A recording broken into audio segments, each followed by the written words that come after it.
Analyse करते हैं कि पाकिस्तान टेस्ट मैच क्यों आ रहा, क्या पाकिस्तान की बॉलिंग लाइनअप का फॉल्ट है या बैटिंग लाइनअप का। लेकिन अस्सलाम वालेकुम, वेलकम बैक गाइस, उम्मीद करता हूं आप सब खैरियत से होंगे। आप देखें क्रिकेट विद जवाद। पाकिस्तान को बदतरीन शिकस्त का सामना हुआ है पहले टेस्ट मैच के अंदर पर्थ के अंदर, पाकिस्तान मुकाबला ऑस्ट्रेलिया।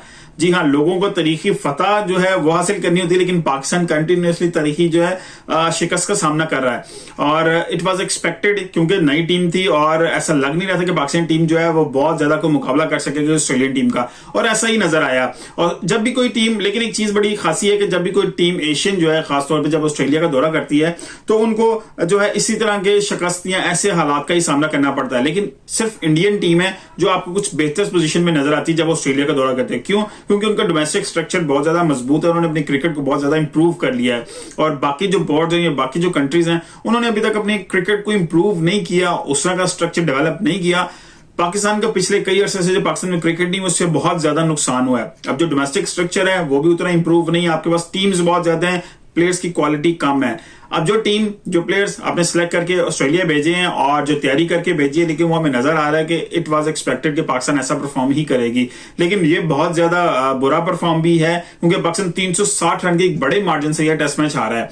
ऑस्ट्रेलिया ने पहली इनिंग के अंदर 487 रन स्कोर किए, जिसमें डेविड वार्नर के 150 प्लस रन की जो इनिंग थी, इट वाज वेरी स्प्लेंडेड। वो पाकिस्तान के खिलाफ बड़ी जबरदस्त परफॉर्मेंस देते आ रहे हैं। प्रीवियस भी उनका रिकॉर्ड पाकिस्तान के खिलाफ बहुत जबरदस्त है। और उस इनिंग के अंदर खास बात पाकिस्तान की तरफ से देखें तो वो थी आमिर जमाल की बॉलिंग। उन्होंने 6 विकेट हासिल किए थे, डेब्यूटेंट हैं, बड़ी जबरदस्त परफॉर्मेंस थी। उनके अलावा दूसरे डेब्यूटेंट जो खुरम शहजाद थे, उनकी बॉलिंग भी बहुत जबरदस्त थी और उन्होंने भी 2 विकेट हासिल किए। टोटल अगर देखें, डेब्यूटेंट ने एक इनिंग्स के अंदर दोनों ने मिलकर 8 विकेट हासिल किए। इट वाज वेरी गुड और एक रिकॉर्ड भी in itself.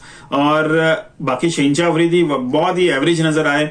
Pakistan was lacking one spinner, क्योंकि पाकिस्तान एक रेगुलर स्पिनर के साथ नहीं खेल रहे थे, इररेगुलर स्पिनर के साथ पाकिस्तान जा रहा था। तो हमें नजर आया कि स्पिनर का जो होना बहुत जरूरी था।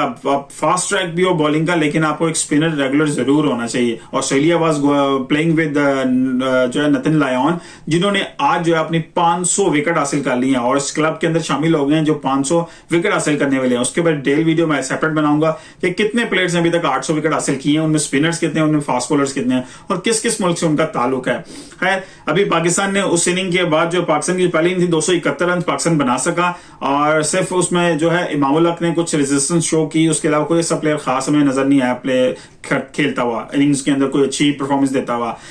दूसरी इनिंग की बात करें तो ऑस्ट्रेलिया ने दूसरी इनिंग को 233 रन 5 खिलाड़ी के नुकसान पे जो है वो डिक्लेयर कर दी। उसमें मिचेल मार्श के 63 रन और उस्मान ख्वाजा के 90 रन। It was impressive. और पाकिस्तान की तरफ से बॉलिंग स्टैट की अगर बात करें तो उसमें आमिर जमाल ने 1 विकेट हासिल की, खुरम शहजाद ने 3 बड़ी जबरदस्त विकेट हासिल की हैं। फिर उसके बाद अगर मैं बात करूं पाकिस्तानी बैटिंग लाइन की, सिर्फ 3 प्लेयर्स हैं जो डबल फिगर में दाखिल हो सके, बाबर आजम, इमामुल हक और जो है छोटा डोवन। जी हाँ, साउथ शकील। सिर्फ 3 प्लेयर्स जो डबल फिगर में जा सके। 8 प्लेयर्स जो है डबल फिगर को टच नहीं कर सके और पवेलियन वापस लौट गए और पूरी की पूरी टीम 89 रन बना के जो है पवेलियन लौट गई। पाकिस्तान ये मैच 360 रन से आ रहा। अब थोड़ा सा एनालाइज करते हैं कि पाकिस्तान टेस्ट मैच क्यों आ रहा, क्या पाकिस्तान की बॉलिंग लाइनअप का फॉल्ट है या बैटिंग लाइनअप का। लेकिन बॉलिंग लाइनअप ने जो परफॉर्म करना था, इट वाज वेरी गुड, क्योंकि 2 डेब्यूटेंट के साथ आप खेल रहे थे जिन्होंने अभी तक कोई इंटरनेशनल एक्सपीरियंस नहीं था। टेस्ट मैच के अंदर ऑस्ट्रेलिया जैसे मुश्किल टूर पे उन्होंने आके परफॉर्म किया। पाकिस्तान ने ऑस्ट्रेलिया के 15 खिलाड़ी आउट किए। अगर आप नोट करें तो उसमें से 12 खिलाड़ी सिर्फ डेब्यूटेंट्स ने आउट किए हैं। जी हाँ, खुरम शहजाद ने जो है 5 खिलाड़ी आउट किए हैं और 7 खिलाड़ी आउट किए हैं आमिर जमाल ने। उसके अलावा जो बाकी विकेट्स हैं या शहीनशाह अफरीदी हैं या किसी एक आदिल फहीम अशरफ की विकेट है। आप खुद नोट कीजिए कि इन सर्कमस्टांसेस के अंदर पाकिस्तान की बॉलिंग ने तो बड़ा जबरदस्त परफॉर्म कर दिया, क्योंकि शहीनशाह अफरीदी जिनसे एक्सपेक्टेशन बहुत ज्यादा है, आप आफ्टर जो उनकी इंजरी के बाद है वो अपने रिदम में अभी तक वापस नहीं है। एशिया कप भी हमने सरवाइव किया, वर्ल्ड कप भी हमने सरवाइव किया, अब ये टूर भी। उनके 130-135 स्पीड, एवरेज स्पीड है, वो इतना इफेक्टिव उस पर नहीं है। आल दो इस स्पीड के बॉलर बहुत इफेक्टिव होते हैं, लेकिन उनकी जो शहीनशाह अफरीदी का खासा रहा है वो पेस के साथ स्विंग है। अगर आप पेस कम है तो फिर स्विंग को आप उस तरह यूज नहीं कर सकते, आप उतने इफेक्टिव नहीं रहते। और जब आप इफेक्टिव नहीं रहते, आपको 2-4 शॉट्स लग जाए, आपके माइंड में चीज चल रही होती है कि आप वही पास्ट वाली बॉलिंग कर रहे हैं, लेकिन बैट्समैन को बड़ा आसानी मिल रही होती है। स्लो स्पीड के साथ आपको अगर स्विंग मिल रहा है तो बैट्समैन के बड़ा टाइम होता है उसके पास और वो वहां पे जो है चढ़ दौड़ते हैं। फिर आप अपने एंड में अपने अंदर से जो है कॉन्फिडेंस को लूज करना शुरू करते हैं और फिर आप पुअर बॉलिंग की तरफ जाते हैं। यही प्रोसेस चल रहा है शहनशाह अफरीदी के साथ। I think it's best time के पाकिस्तानी मैनेजमेंट को सोचना चाहिए। अगर मैं आपको उनके रिकॉर्ड्स भी बताऊं, इस वक्त वो वाहिद प्लेयर बॉलर हैं जब से उन्होंने डेब्यू किया है सबसे ज्यादा ओवर्स उन्होंने किए हैं इंटरनेशनल में बात करूं तमाम प्लेयर्स बॉलिंग के वाले से। इसके बाद डिटेल वीडियो में बनाऊंगा कि उनकी जो इस समय प्रोग्रेस लो जा रही है, उनकी परफॉर्मेंस नहीं हो रही, उसकी रीजंस क्या हैं, जिसके ऊपर मैं डिटेल वीडियो इंशाल्लाह फिर कभी बनाऊंगा। और अभी यही रीजन है कि हमने उनके वर्कलोड को मैनेज नहीं किया। हारिस रोज का इस हवाले से मैं डिसीजन बेहतर समझता हूं कि टेस्ट मैच का लोड बहुत ज्यादा होता है। आप शॉर्टेस्ट फॉर्मेट्स में 4 ओवर करते हैं, आपका वर्कलोड मैनेज रहता है, आप पूरा जोर लगा सकते हैं। लेकिन लंबे फॉर्मेट के लिए आपको प्लेयर्स तैयार करने पड़ेंगे, आपको अपने डोमेस्टिक से ही सारे प्लेयर निकालने पड़ेंगे जो लॉन्ग टर्म की, जो लॉन्ग क्रिकेट खेलते आ रहे हैं। आमिर जमाल और खुरम शहजाद की परफॉर्मेंस की वजह भी यही है कि उन्होंने सिर्फ डोमेस्टिक स्ट्रक्चर से उनको निकाला गया जहां वो परफॉर्म करते थे, लॉन्ग डे क्रिकेट्स खेल रहे थे और अभी उनका वर्कलोड भी मैनेज था, वो सिर्फ डोमेस्टिक क्रिकेट से खेल के आए थे और फ्रेश थे।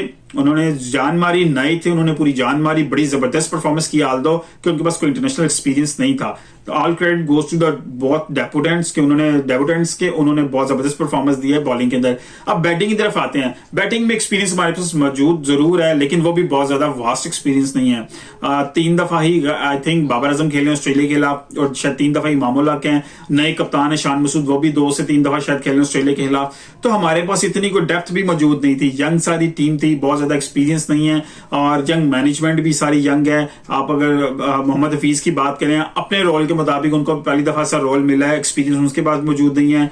और उमर गुल है, बहुत ज्यादा वो भी एक्सपीरियंस नहीं है एज ए कोच, अफगानिस्तान के लिए थोड़ी सी कोचिंग की है उन्होंने। और अगर सईद अजमल की बात करें, वो भी डोमेस्टिक वगैरह में कहीं कोचिंग करते रहे हैं लेकिन इंटरनेशनल एक्सपीरियंस उनके पास भी नहीं है।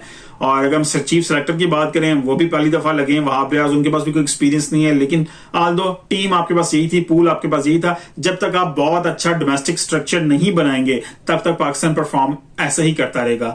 इंडिया के पास स्ट्रक्चर बहुत मजबूत है, उनके पास प्लेयर्स बहुत ज्यादा हैं, पूल बहुत बड़ा है। आप देखें साउथ अफ्रीका के खिलाफ उनकी परफॉर्मेंसेस देखें, उनकी तीनों फॉर्मेट की डिफरेंट टीम है, डिफरेंट प्लेयर्स हैं और वो परफॉर्म कर रहे हैं, फ्रेश रहते हैं, वर्कलोड मैनेज रहता है। अब बाबर आजम के हवाले से बड़ी इंपॉर्टेंट बात है कि बाबर आजम को अपना वर्कलोड उनको भी मैनेज करना पड़ेगा। मुझे थोड़ा सा नजर आता है कि उनका भी वेट जो है थोड़ा सा बढ़ गया है, उनके जो पेट के ऊपर थोड़ी सी फैट नजर आना मुझे शुरू हो गई। या तो वो इनटेक ले रहे हैं प्रोटीन्स की ज्यादा ताकि अपने शॉट्स बड़े बना सकें, स्ट्रॉन्ग थोड़े से हो सकें, लेकिन वो अपने आप को फिट नहीं रख पा रहे, या अपने डाइट को वो मैनेज नहीं कर रहे।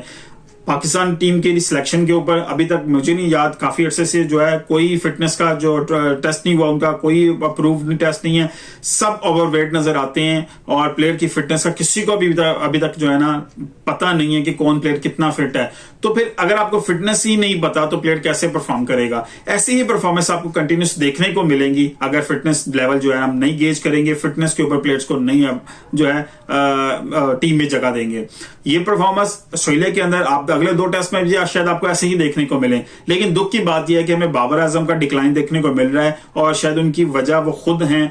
मुझे जो उनका वेट बढ़ता हुआ नजर आ रहा है और अपने वर्कलोड को मैनेज नहीं कर रहे। हर जगह हर मैच में खेलना उनका जरूरी नहीं है। विराट कोहली को देखें, वो अपने आप को मैनेज कर रहे हैं। आप मुसलसल क्रिकेट खेल खेल के भी एग्जॉस्ट हो जाते हैं और अगर आप सिर्फ ये समझें कि आपको रिप्लेस कर लीजिएगा तो ऐसा नहीं है। आप जैसी परफॉर्मेंसेस जो प्रीवियस हमें देखने में मिली है वो किसी और बैट्समैन की तरफ से नजर नहीं आती। अभी आपके पास बहुत टाइम है, बहुत लंबा टाइम है, आपको यू शुड जो है टेक रेस्ट, अपने वर्कलोड को मैनेज करें, बॉडी को ईजी करें, फिटनेस पे काम करें थोड़ा ज्यादा। फिर आप दोबारा अगर वापस आए 1-2 महीने के गैप में अपने आप को इन रखें प्रैक्टिस के अंदर, फिटनेस के ऊपर, तो शायद आप ज्यादा परफॉर्म कर सकें। वीडियो पसंद आई तो लाइक कीजिएगा, शेयर कीजिएगा। अगर आपकी कोई राय है पाकिस्तान टीम के हवाले से वो जरूर बताइएगा। मिलते हैं अगली किसी वीडियो के साथ, अपना ख्याल रखिएगा। अल्लाह हाफिज।